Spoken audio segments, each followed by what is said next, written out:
बिस्मिल्लाहिर्रहमानिर्रहीम। Next topic हमारे पास जो एम्फीबिया से रेलेवेंट है that is reproduction, development and Metamorphosis. सबसे पहले हम इसके रिप्रोडक्शन के पार्ट को देख लेते हैं। एम्फीबियंस आर डाइशियस, यानी इनके अंदर मेल और फीमेल दोनों जो हैं वो सेपरेट ऑर्गेनिजम्स हैं। And ovaries and testes are located near the dorsal body wall. पिछले टॉपिक में जहाँ पे हमने देखी थी किडनीज़ की सिचुएशन, उसी किडनीज़ के साथ अटैच्ड इनके जो है वो गोनेड्स होते हैं जिनको हम टेस्टीज़ और ओवरीज कहते हैं। फर्टिलाइजेशन इज़ यूजुअली एक्सटर्नल, जैसे हमने पढ़ा हुआ भी है कि इनके अंदर मोस्टली जो ऑर्गेनिजम्स हैं वो एक्सटर्नल फर्टिलाइजेशन को फॉलो करते हैं। मोस्टली से मुराद इनकी जो हाईली स्पेशलाइज्ड ऑर्डर है जिसको हम एनुरा कहते हैं, फ्रॉग्स और टोड्स को, उनके अंदर स्पेशली देखा जाए तो एक्सटर्नल फर्टिलाइजेशन का मेकेनिज़्म है। सैलेमेंडर्स में कुछ हद तक एक्सटर्नल है और बाकी इंटरनल है। इसी तरह सिसिलियंस जो हैं वो कम्प्लीटली इंटरनल फर्टिलाइजेशन को फॉलो करते हैं। Because the developing eggs lack any resistant covering, development is tied to moist habitats, usually water. इनके अंदर कोई ऐसी प्रोटेक्शन नहीं है एग्स के लिए, यानी जब एम्ब्रियो डेवलप कर रहा होता है, इनके अंदर एनिमल की डेवलपमेंट चल रही है, उस वक्त इनके पास कोई ऐसी प्रोटेक्टिव कवरिंग नहीं है कि एग्स को सेव किया जा सके या उनको डिफेंड किया जा सके। तो इनका ज़्यादा से ज़्यादा इनकी कोशिश ये होती है कि ये मॉइस्ट हैबिटेट में या पानी के करीब करीब रहें जब इन्होंने रिप्रोडक्शन करनी होती है या इन्होंने अपनी जो एग्स हैं उनमें से एम्ब्रियो की डेवलपमेंट करानी होती है। A few anurans have terrestrial nests that are kept moist by being enveloped in the foam or being located near the water and subjected to flooding.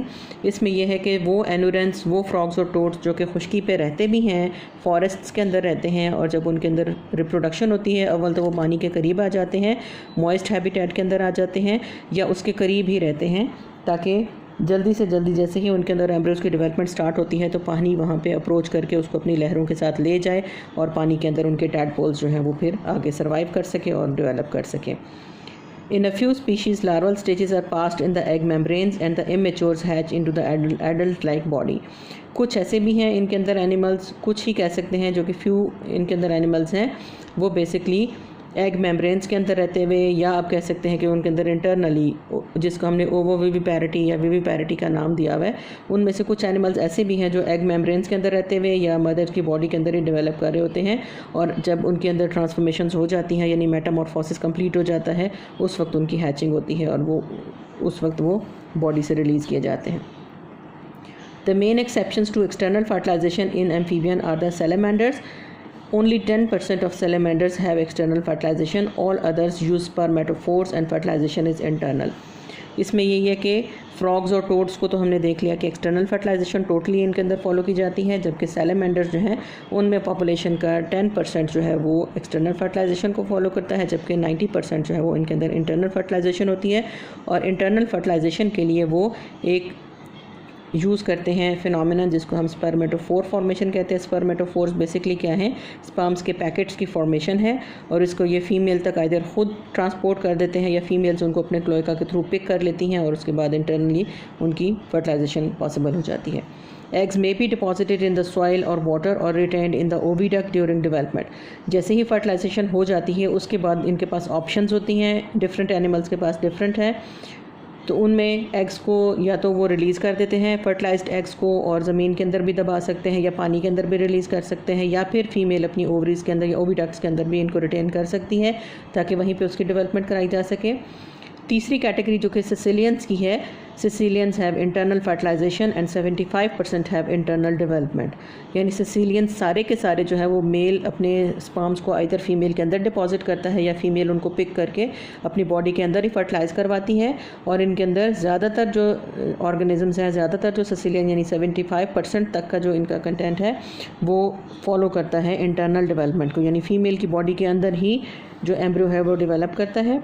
Amphibian development which zoologists have studied extensively usually includes larval stages called the tadpoles. इसमें हमने बार बार पढ़ा है कि ये Metamorphosis को follow करते हैं, यानी एग के बाद लार्वा आता है, लार्वा जिसको हम इनका टैडपोल कहते हैं, उसके बाद इसका मेटामॉर्फोसिस के बाद एडल्ट स्टेज आती है। Amphibian tadpoles often differ from the adults in mode of respiration, form of locomotion and diet. 3 major इनके अंदर डिफरेंसेस हैं जो कि एम्फीबिया के एम्ब्रियो में और एम्फीबिया के जो लार्वा है यानी टैडपोल उसके अंदर ये सिचुएशंस डिफ़र करती हैं। सबसे पहला डिफरेंस इनके रेस्पिरेशन के मोड में होता है। रेस्पिरेशन हम देखते हैं कि जब पानी में रहता है एक ऑर्गेनिज्म तो गिल के थ्रू रिस्पायर करता है। इनके अंदर भी जो टैडपोल्स हैं वो गिल के थ्रू रिस्पायर करते हैं। एडल्ट स्टेज के अंदर इनके अंदर लंग्स की ट्रांसफॉर्मेशन हो जाती है और वो लंग्स के थ्रू ब्रीथ करते हैं। दूसरा सिस्टम इनकी लोकोमोशन का है। अगर हम लार्वल फॉर्म्स के अंदर देखें तो लार्वा में हमें एक टेल नज़र आती है जिसके थ्रू ये स्विम करता है, जबकि एडल्ट फॉर्म में आते हैं हम तो उसके देखते हैं कि इसके ट्रांसफॉर्मेशंस के बाद इसके अंदर लिम्स का जो है वो स्ट्रक्चर डेवलप हो चुका होता है और लिम्स के थ्रू ये जंपिंग मोड ऑफ लोकोमोशन में आ चुका है। तीसरा इनका जो सिस्टम है वो है डाइट से रेलेवेंट, डाइजेस्टिव सिस्टम से रेलेवेंट। जो इनके अंदर लार्वल स्टेजेस हैं अमूमन वो हर्बीवोरस होते हैं और वो प्लांट ईटर्स होते हैं या फिर जो भी सुपरफिशियली वहाँ पर कोई एल्जी वगैरह या कोई ऐसे प्लांट्स मौजूद हैं उनके ऊपर ये फीड करते हैं। जबकि ट्रांसफॉर्मेशंस के बाद जब ये फ्रॉग की एडल्ट स्टेजेस में आते हैं तो अमूमन ये प्रेडेटर्स होते हैं या अमूमन फॉलो करते हैं कार्निवोरस बिहेवियर को। तो ये तीन इनके अंदर मेजर डिफरेंसेस है जो इनकी लार्वल और एडल्ट स्टेजेस के अंदर ये हमने देखने हैं। These differences did reduce the competition between adult and larvae। तो इसमें अल्लाह ताला ने ये भी एक मेकैनिज़म इनके अंदर रखा है कि इन्होंने अपना कंपटीशन जब रिड्यूस करना हो तो ये अपनी पॉपुलेशन को इन डिफरेंट फॉर्म्स के अंदर रखते हैं। यानी अगर सारे के सारे फ़र्ज़ करें एडल्ट फॉर्म में होते तो इनका कंपटीशन फूड के लिए काफ़ी ज़्यादा हो चुका होता। तो इस मकसद के लिए जो है वो पॉपुलेशन सारे के सारा सर्वाइवल एडल्ट की फॉर्म में नहीं है, बल्कि कुछ जो है वो टैडपोल की स्टेज में गुजार रहे हैं, कुछ मिडल की स्टेज में गुजार रहे हैं जब वो उनके अंदर ट्रांसफॉर्मेशन हो रही है मेटामॉर्फोसिस की, और कुछ ऐसे हैं जो कि एडल्ट की फॉर्म में रह रहे हैं। तो इनका कंपटीशन आपस का कम से कम करने के लिए इनकी डिफरेंट स्टेजेस यहाँ पे मौजूद हैं। अब अगर देख लिया जाए इनके अंदर जो रिप्रोडक्शन का सीज़न है जिसको हम ब्रीडिंग सीज़न कहते हैं, स्पॉनिंग सीज़न कहते हैं, उसका इंडक्शन जो है कुछ फैक्टर्स हैं उसको कंट्रोल करने वाले। Interactions between the internal mainly hormonal control the extrinsic and intrinsic factors determining the timing of reproductive activities। इनके अंदर से बेसिकली हार्मोन्स रिलीज़ होते हैं इनकी पॉपुलेशन में जो कि ये तयन करते हैं कि रिप्रोडक्टिव सीज़न आ गया है, और उसका भी फिर डिपेंडेंस जो है बेसिकली डे लेंथ और जो रोशनी की जो मुख्तलिफ तरह की सिचुएशंस हैं, जैसे सर्दियों में दिन की लंबाई या गर्मियों में दिन की लंबाई वो डिफ़र करती हैं। वही सीज़न या वो आप डे लेंथ कह सकते हैं कि वो डिटरमिन करता है कि उनके अंदर वो हार्मोन्स किस टाइम के ऊपर रिलीज़ करने हैं। In temperate regions, temperature seems to be the most important environmental factor that induces the physiological changes associated with breeding, and breeding periods are seasonal, occurring in spring and summer। यानी basically जो temperate regions में रहने वाले amphibians हैं उनके अंदर जब temperature कुछ मखसूस आता है उस दौरान में इनके अंदर से हार्मोन्स रिलीज़ होते हैं। वो हार्मोन्स के थ्रू एक दूसरे को जो है वो अट्रैक्ट करते हैं और अट्रैक्शन के बाद इनके अंदर कोर्टशिप बिहेवियर जो है वो अरोज़ होता है। मेनली इनके अंदर स्प्रिंग और समर को फॉलो किया जाता है। उसके अंदर जब डे लेंथ ज़्यादा होने लगती है सर्दियों के बाद, तब इनके अंदर ये इंडक्शन आती है कि डे लेंथ की वजह से इनके अंदर जो है वो हार्मोन्स रिलीज होते हैं और फिर वो इंड्यूस करते हैं इनके अंदर कोर्टशिप बिहेवियर्स को। In tropical regions amphibians breeding correlates with the rainy seasons. Tropical regions में क्योंकि बारिशें ज़्यादा होती हैं और उस सिचुएशन में इनके पास रिसोर्सेज भी प्लेंटीफुल होते हैं, उन रिसोर्सेज की मौजूदगी की वजह से इनको एक इंडक्शन मिलती है कि आने वाली जो इनकी जो स्टेजेस हैं, आने वाली जो इनकी ब्रीड है उसको किसी भी मुश्किल का सामना नहीं करना पड़ेगा। ये रिसोर्सेज इनके पास मौजूद होंगे। उस वक्त वो प्रेफर करते हैं कि जब रेनी सीज़न आता है तो वो कोर्टशिप करें या अपने रिप्रोडक्टिव जो है वो उसको बिहेवियर को अडॉप्ट करें। Courtship behaviours help the individuals locate breeding sites and identify the potential mates. उसके बाद इनके अंदर कुछ ऐसे बिहेवियर्स हैं, कुछ ऐसे मेटिंग के तरीके हैं या ऐसे कुछ अडेप्टेशंस हैं जिनके थ्रू ये एक दूसरे को रिकग्नाइज़ करते हैं। यानी हमारे पास जैसे काफ़ी सारी स्पीशीज़ एक ही फ्रॉग के अंदर मौजूद हैं या टोड्स की मौजूद हैं, तो एक दूसरे को रिकग्नाइज़ करने के लिए कुछ इनके अंदर स्पेशलिटीज़ होती हैं, कुछ इनकी ख़ास इनके मोड्स होते हैं या इनके अपने बिहेवियर्स होते हैं जो एक दूसरे को आइडेंटिफाई करने में हेल्प करते हैं। It also prepares the individuals for reproduction and ensures that the eggs are fertilized and deposited in the locations that promote successful development। ये सारे का सारा जो बिहेवियर है जिसको हम कोर्टशिप बिहेवियर कह रहे हैं, इसका ताल्लुक सिर्फ मेटिंग के साथ नहीं है, बल्कि इसमें मेट्स को रिकग्नाइज़ करना, उसमें एग्स और स्पर्म्स का सेफ साइट्स के ऊपर रिलीज़ करना और मैक्सिमम फर्टिलाइजेशन को पॉसिबल करना, और उसके बाद एक ऐसा हैबिटेट, एक ऐसा एनवायरनमेंट दस्तयाब करना उन डेवलपिंग एम्ब्रियोज़ के लिए जहाँ पे सक्सेसफुल डेवलपमेंट हो सके या जहाँ पे सर्वाइवल मैक्सिमम हो सके। अब इसमें सबसे प्रिमिटिव जो हमारे पास ग्रुप था that was salamanders. They rely primarily on the olfactory and visual cues in the courtship and mating behaviour, whereas males vocalization and tactile cues are important for endurance. Salamanders में अगर आप देखें तो उनके अंदर 2 senses ऐसी हैं जो उनको यूज़ करते हुए ये कोर्टशिप या मेटिंग बिहेवियर्स या फिर आप कह सकते हैं रिप्रोडक्शन को फॉलो करते हैं। एक उनका जो है वो ऑल्फैक्टरी सेंस यानी केमिकल सेंस को यूज़ करते हुए, फेरोमोन्स को यूज़ करते हुए या ऑल्फैक्शन को यूज़ करते हुए वो एक दूसरे के करीब आते हैं पार्टनर्स। या फिर दूसरा उनका विजुअल सेंस है, यानी देखकर एक दूसरे को पहचान कर रिकग्नाइज़ करके एक दूसरे के साथ मेटिंग कर सकते हैं या उनकी फर्टिलाइजेशन हो सकती है। जबकि एनुरा जिनके अंदर फ्रॉग्स और टोड्स हैं उनको बेसिकली वोकलाइजेशन का सहारा उनके अंदर मौजूद है।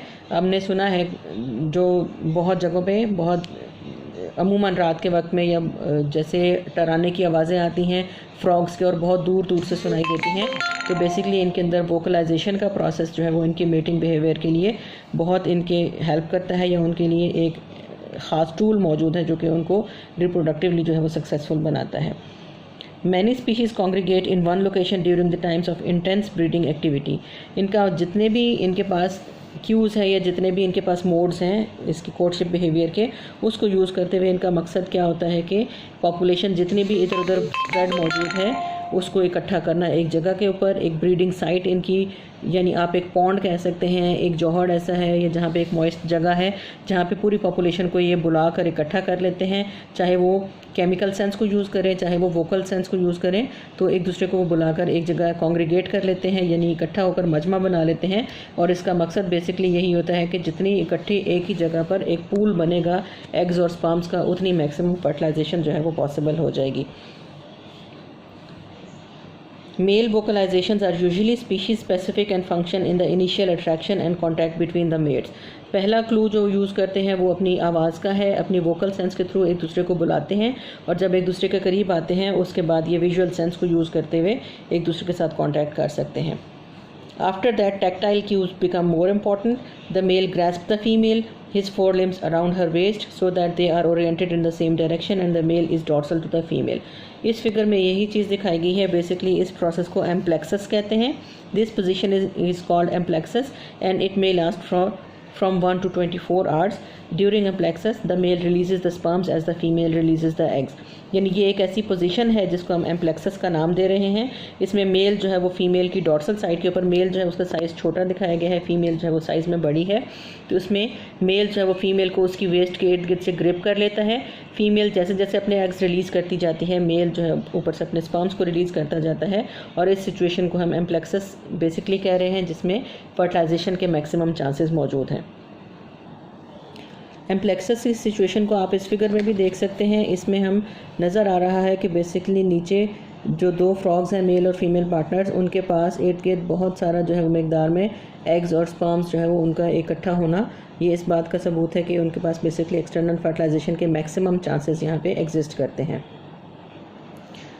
तीसरी कैटेगरी सैलेमेंडर्स और फ्रॉग्स के बाद जो है वो हमारे पास सिसिलियंस की है। उनके बारे में कुछ इतनी ख़ास जो है वो डिस्कवरीज नहीं हुई अभी तक। Little is known about the Sicilian breeding behavior। Males have an intromittent organ that is the modification of the cloacal wall and fertilization is internal। क्योंकि जैसे पहले हमने जिक्र किया कि सिसिलियंस के अंदर इंटरनल फर्टिलाइजेशन होती है। इंटरनल फर्टिलाइजेशन के लिए एक मेथड यही है कि पहले हमने स्पर्मेटोफोर्स के जैसे नाम पढ़ा है उसको फीमेल पिक कर सकती है, या फिर दूसरा तरीका यह है कि मेल के पास कोई ऐसा ऑर्गन मौजूद हो जिसके थ्रू ये फिज़िकली फ़ीमेल को इंसर्ट करके उसके अंदर जो है वो डिपॉजिट कर सके अपने स्पर्म्स को। तो इसके पास सिसिलियंस के पास यही कहा जाता है कि इनके पास एक इंट्रोमिटेंट ऑर्गन होता है और वो एक स्पेशलाइज्ड ऑर्गन नहीं है, बल्कि वो क्लोएका की जो वॉल है उसी को ही फोल्ड करके एक ऐसा स्ट्रक्चर बनाया गया है जिसको वो फीमेल के अंदर जाकर स्पर्म्स को रिलीज़ करने के लिए इस्तेमाल कर सकता है। तो ये सारे रिप्रोडक्टिव पैटर्न्स थे बेसिकली इन एम्फीबियंस के, जिसमें हमने फ्रॉग्स और टोड्स का देखा, उसके बाद सैलेमेंडर्स को स्टडी किया, देन सिसिलियंस के बारे में।